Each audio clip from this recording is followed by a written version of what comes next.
নতুন বিপদে সূর্য ও দীপা।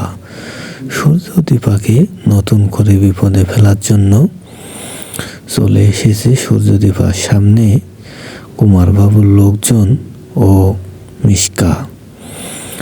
মিশকা একেবারে সূর্য দীপার সামনে এসে সূর্যকে দেখে বলে, কাঁদিস না সূর্য, আমি চলে এসেছি তোর কাছে, আমি তোর সব দুঃখ কষ্ট দূর করে দেব। মিশকা হাসতে থাকে।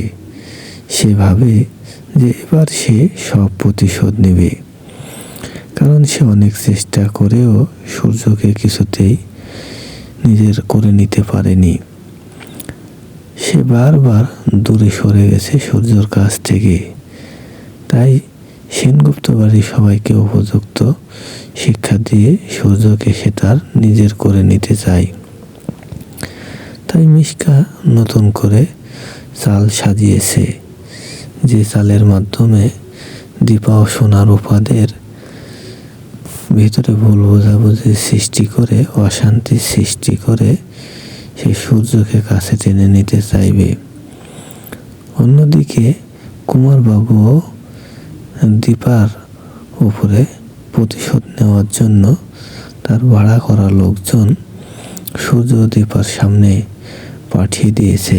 বিষয়টা যদিও রূপা কিছুটা বুঝতে পেরেছে, তবুও এবার রূপা কিছু বলতে চাইছে না।